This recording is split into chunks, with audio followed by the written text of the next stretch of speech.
Good morning. If you're not yet a Football Trading Profits member, you can join here at footballtradingprofits.com. Have a read of the free trial offer. Or if you just want the trading course, pop your email down and we'll get you some research as well for Tuesday and Wednesday's English Premier League return. It is, of course, the FA Cup today. Roy of the Rovers stuff this afternoon. So there's another variation of the Betfair Trading Made Easy course. Name and email, we'll get you that course to you, and we'll also get you free Premier League research in time for Tuesday and Wednesday's return of the Premier League. Don't forget, Football Trading Profits YouTube channel. Make sure you subscribe because we will be doing a live stream this afternoon. Not my usual coupon with the English Premier League, League One, League Two and the Championship, as well as our usual elite leagues. But we got enough to keep us interested. Let's have a look at yesterday. Well, my major profit yesterday didn't come from Wycombe and Portsmouth. I thought I'd dip my toe in. Portsmouth come from the better league, but obviously, surely their manager will be keener to avoid this fixture congestion from a competition they're highly unlikely to win and focus on staying up in the Championship. Wycombe from the lower tier, taking a 2-0 lead, and that's an ideal opportunity to dip your toe in case Pompey fancied a cup run. The only other match which interested me in the FA Cup was an Aston Villa come from behind against the Hammers. What I did here, just have faith in the pre-match odds. The fact that Villa did this previously in the Premier League, coming from behind to make it 2-1. I don't know who that was against, but that was a recent Premier League match at home where they were a goal down. You've got two options, at least from my point of view. If you go match odds, you're going to get bigger return, but you have to get that equaliser at a good enough time to get the market moving. If you go +1, you're always covering the draw. That's why you're getting a smaller return, but you're always covering the draw with Aston Villa +1. Aston Villa +1 is effectively the same as laying West Ham in the match odds. So this is your payoff for taking a greater risk. And don't forget, these are only small stakes, £40. You can see 55 quid in the bank. Not too shabby, is it, for a Friday night? There were some others which could have got involved in. Again, the point of this review preview video is to look at the absolute ideals from the day before. Nantes and Monaco. The ideal, I suppose, would have been taking on Nantes' 2-0 lead, particularly given the second goal was so early. Why would we have taken on the 2-0 lead? It's just really based on Monaco's league position. They were fourth. Now they're third.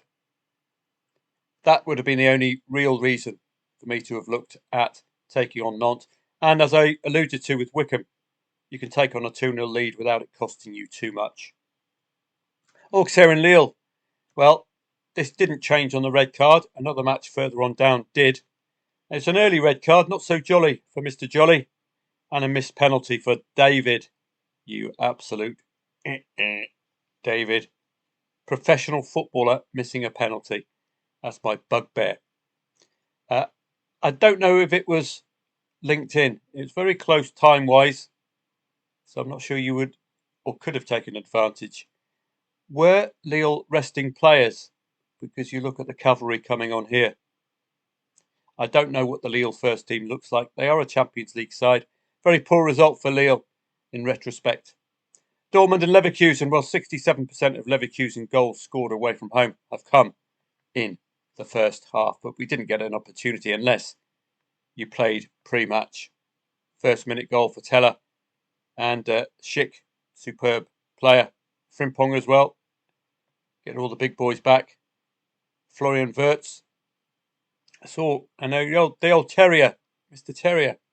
He's an absolute terrier. There's old Arthur Daly. All right, mate. Got yourself a dodgy motor. Here, Terry. So good stuff from Leverkusen, but no real angle in from a trading perspective. Where the red card proved didn't change the match here, it did here. Lazio going through a bit of a poor run, but Como did to Lazio what they did to Roma, and that was get a late goal. Not as late as the Roma match where they got two 90th minute goals. Chuaini, 58th minute. And what you do when you see a red card, don't automatically jump in. You want to see the reaction from Cesc Fabregas's boys, and it was a positive reaction. Laying a team 1-0 up with a red card is always to be encouraged because the odds are naturally lower with the lead. And the disadvantage is not really showing in the odds market. So good stuff. Twice the Roman sides have been unable to beat Cesc Fabregas's boys.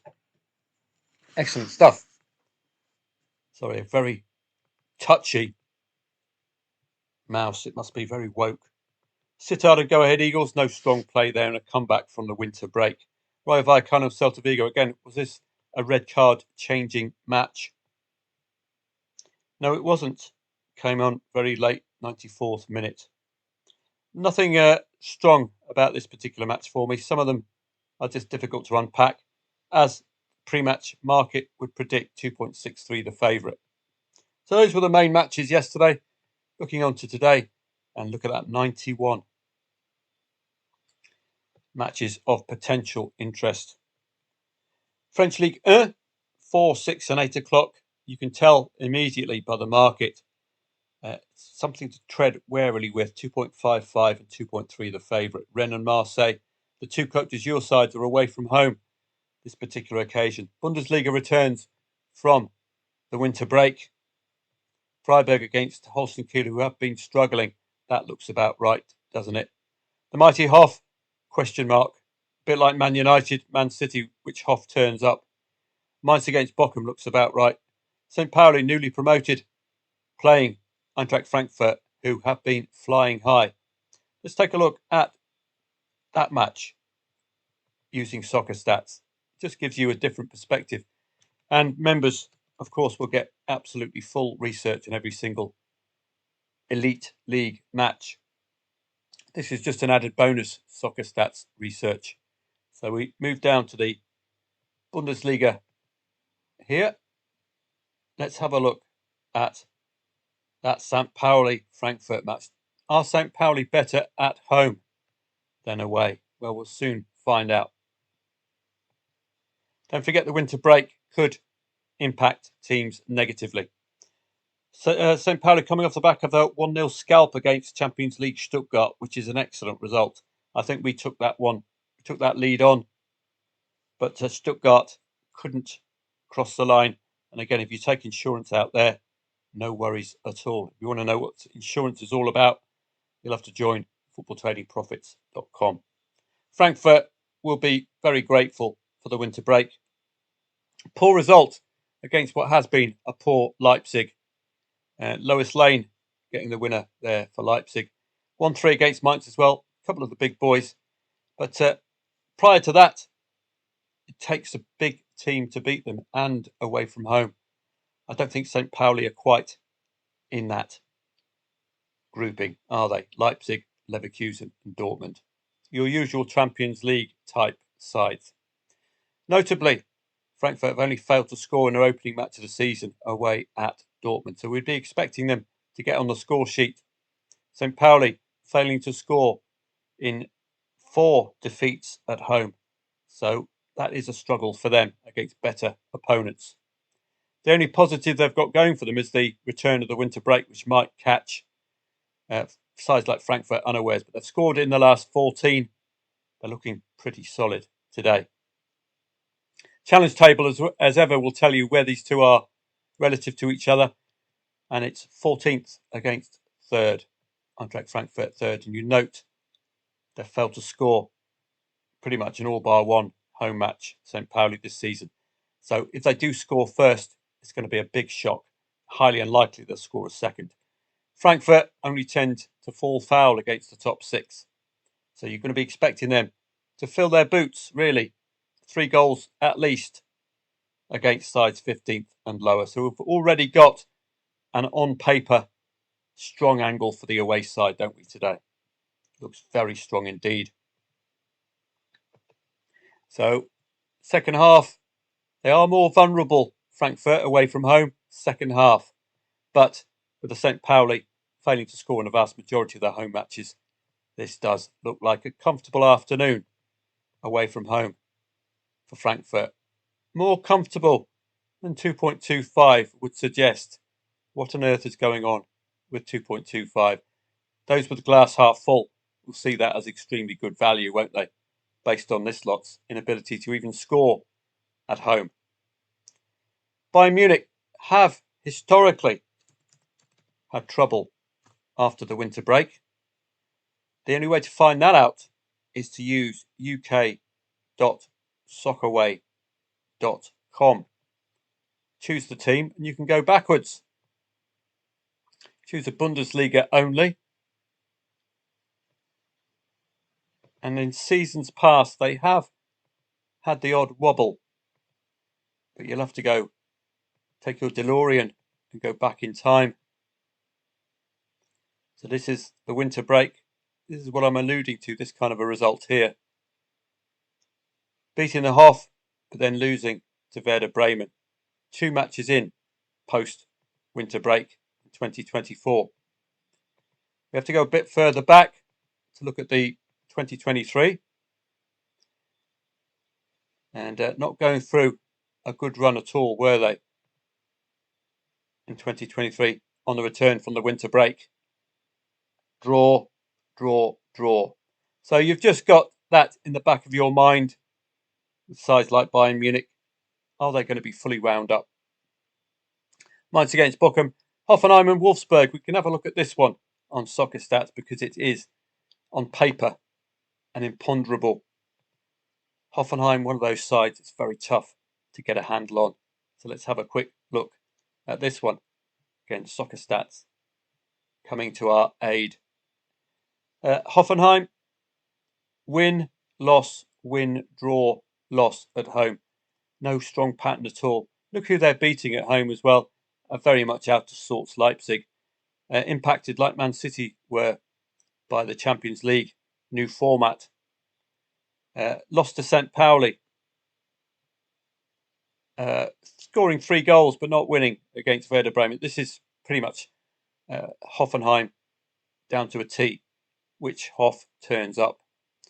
Wolfsburg, well, losing to Freiburg and Dortmund at the end of the winter break, prior to the winter break, ended a run of 4 consecutive wins, which was very impressive indeed, particularly 9 goals in 2 matches. So they can ignite against the right team. They've only failed to score once, and that was away at St. Pauli, who did beat the Hoff. Moving down, well, the Hoff have conceded in the last 8 at home. Highly likely they'll concede today if Wolfsburg turn up like they did in those recent drubbings. Scoring conceded in the last 3 away prior to the winter break. 2+ goals scored in the last 3 away matches for the Wolf as well.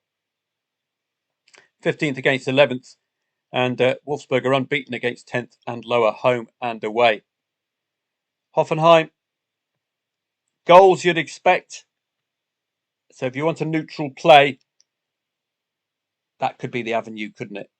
All over 2.5 goals and more.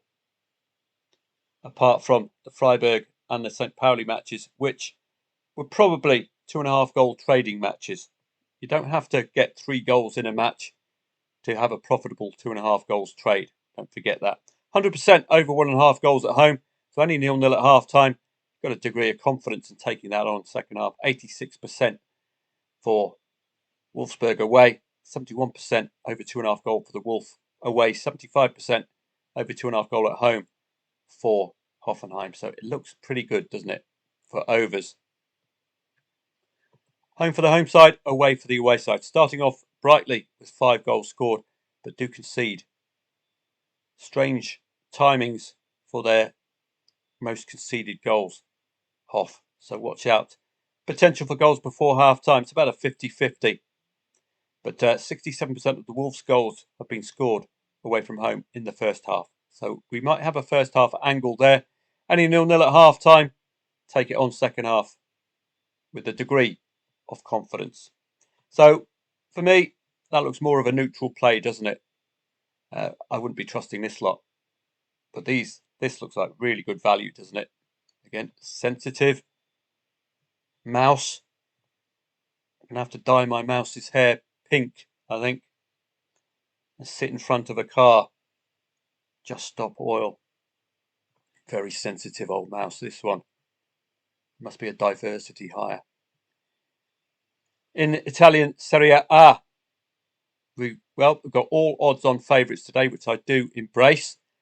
This is a Turin derby, so just be a little careful of that. But historically, it's gone the way of the old lady. And Torino, we know what they're like, don't we, this season? Struggling up front, but they can strangle the life out of you defensively. Not getting much change out of the old lady, I'm afraid. This is always a concern when Torino are in town at 0-0. But they've failed to score in the last four of the last 5 head-to-heads. Torino have failed to score. The old lady have it, I think. Look at this, historically, all the way back to 2021. When was the last time Torino won an old firm? Not an old firm, an old lady derby. Well, goodness me. Back in April 2015. Wow. So, Cagliarella, old Andrea Pirlo, getting the sole goal back in 2015.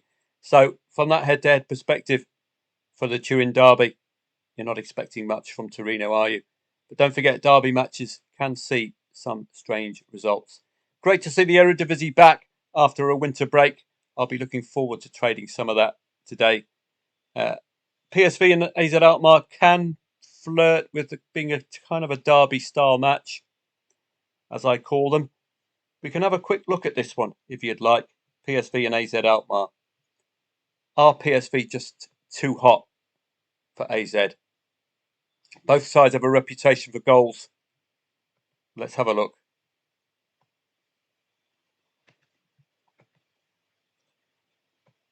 PSV, well, they look imperious, don't they? Wow. Absolute standout. That was a strange result, but again, it's a result you could do some trading on, particularly late on. AZ Alkmaar coming into the winter break with 5 consecutive wins and getting a 1-0 win against Twente and a 2-1 win against Ajax, albeit with home advantage, suggests they didn't want that winter break to end. But a notable defeat to Feyenoord, albeit competitive, and a 1-2 loss to PSV, again, competitive.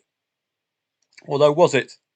It was a comfortable 0-2 lead for PSV without home advantage. And Denzo Cassius getting a 90th minute consolation for AZ. So on that, you'd suggest PSV just have the edge here. But they are going to be very, very tough to beat. 2+ goals scored in each of the last 8 at home. 2+ goals scored in each of the last 3 away for AZ Alkmaar. Challenge table, top 5 clash, but nothing stops PSV at home. Notably, AZ have only played one of the top 4 away from home. They did score 2 goals but conceded 3. Work our way down. Very tough team to score against at home, PSV Eindhoven. Away from home, AZ could have some late goals in them. 4 goals scored in the 75th minute onwards. So if this is 1-0 to PSV, unexpectedly 1-0 to PSV coming into the 75th minute, they might be vulnerable.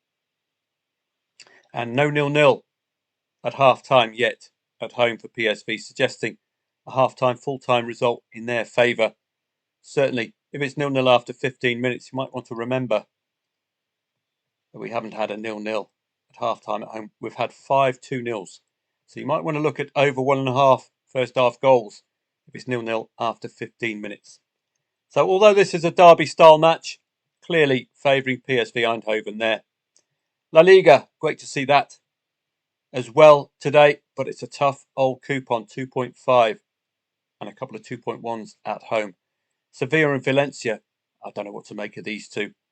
Dodgepot City, managed by Arthur Daly and Derek Trotter. You get the idea with them. Very tough to unpack that one. Belgian Julep League, great to see that back after the winter break. It is a tradable league. It's a league where the in-play stats are pretty good as well. Genk and Leuven looks at that stand out based on the pre-match odds. I do like home favourites at odds of between 1.5 and 1.7. Generally speaking, they are a trader's friend, i.e. they don't tend to lose. Czech One League, we don't have the big boys out. I don't think this is the One League, is it? Tipper Sport, Podabuce and Teplice. This is going to get, I think, put this on the back burner today. English League One, we've got a few postponements, probably leaves on the line. Rotherham, Bolton, Blackpool, Cambridge, odds on favourite there. Stevenage and Burton. Burton have been involved in some very interesting matches recently, must be said. Look at very good trading side. A couple of 2-2s and 1-1s, particularly Huddersfield coming from behind to get that. And a game against Peterborough as well. Looked full of fun if you took on a 2-0 lead. 2.15 away favourite. Peterborough obliging with that comeback. So they do look vulnerable, Burton, if leading against the right kind of a team. So watch out for that. But as you can see, likely shorn by a lot of FA Cup football. That's why we've got postponements. I think Accrington taking on Liverpool today, aren't they? We'll have a look at that. So English League One, English League Two, strongly in-play stats based. FA Cup will have to be in-play stats based. We know a lot of Premier League sides are just not interested in the competition. Although Liverpool are probably going to be far, far too good for Accrington Stanley. They do have 2 goals in them, Accrington, at their level. But they're going to have to need some of Ian Rush's milk to be able to get anything out of Liverpool today. Leicester, well, if I was a Leicester manager, get the bleep out of this competition and try to stay up in the Premier League. That's where the big bucks are. Bournemouth against West Brom. It's going to be another fascinating match. Watch for team changes as well. We've got Premier League matches on Tuesday and Wednesday. It's an ideal opportunity, these cup competitions, for the managers to blood some youngsters. That tends to be what the Arsenal do in particular. Brentford against Plymouth. Plymouth managerless now that Wayne Rooney, football genius, has left the grannies of Plymouth alone. Chelsea and Morecambe, well, 1.03. These bring with them their own suggestions. 1.03, 1.04, i.e. at least 2 goals before half-time. Anything between 4-0 and 9-0. Pick 3 scorelines and you might land a blow. So 5-0, 7-0, 9-0, 4-0, 6-0, 8-0 or any 3. You've got a good chance of getting far better return than you would backing these 2 pre-match, of course. 1.03 as well opens you up to a bet builder with the bookies, doesn't it? A bet builder is an accumulator on the actual match itself. You'll be looking at the key strikers to score because we're expecting goals, expecting a lead at half-time and a lead at full-time to win both halves, over 3.5 goals, that kind of thing. Put it all into a bet builder accumulator for a bit of fun, particularly in these very, very short odds. Chelsea going to be hugely advantaged. They can put out a completely different first 11 and still have quality throughout the pitch. Norwich and Brighton looks fascinating. Nottingham Forest, they're going to have a break from the top 4 assault against the Luton Town side, who have just sunk like a stone after being relegated. They didn't gain anything from the Premier League and they're just struggling in the Championship. Very, very tough. league to get out of. Burnley and Reading, Sunderland and Stoke. These are the matches which are tough to predict because these sides have in the back of their mind playoff places for the Premier League. Leeds have just been wonderful this season. If they put anything near the first 11 out, it's going to be happy days against Harrogate. Man City against Salford. A Manchester derby. Fantastic stuff. And Frank Lampard, football genius, Nat, against Sheffield Wednesday. Get rid of the cup run. Fat Frank, try to stay up in the Championship. What an awful signing as a manager, along with Wayne Rooney, living off their playing days, but absolutely hopeless as managers really are.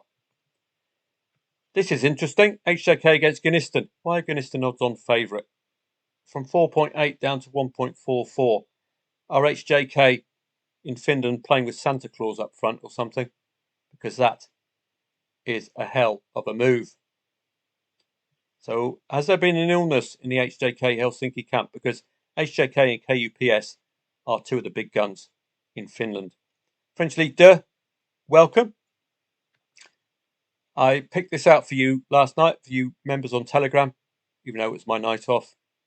Clermont, second half goal, easy as you like, absolutely bossing the in-play stats. It's a league well worth following, French League 2, particularly when we get to April. Olympiacos and Aris Thessaloniki. You'd be favouring Oli if they're up for it. We've got our usual crowd here. Maccabi Tel Aviv, absolute standout, particularly if conceding first. They have some real fight. Problem with this league is sometimes it's not covered on Betfair. Eerste Divisie, Portuguese League Cup. SPL, Celtic's turn. Now that Rangers have dropped points against Dundee the other day. Watch out for Celtic. And these are going to go on the back burner now that we've got better quality football. La Liga 2, another league well worth following, but it's a tough old coupon. 2.45, 2.5, 2.7. Ouch. Turkish Super League.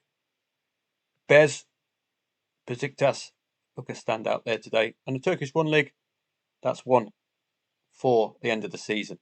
So it's a great old coupon. I'll be doing a live stream at about 2:30 is my usual start for the Bundesliga. And that will fit in nicely with the 2 o'clock kickoffs. We'll get at least 2/3 of the Serie A in there. And we'll move on to the 3 o'clocks for the FA Cup. In-play stats only for the FA Cup. We don't know which sides are up for it or not. But we did place our faith in the pre-match odds yesterday. And they came good with West Ham scoring first against the Villains. And the Villains going on to win and win easily. The in-play stats were absolutely emphatic about that.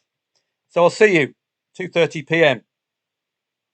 Great to have a really solid Saturday coupon back, isn't it?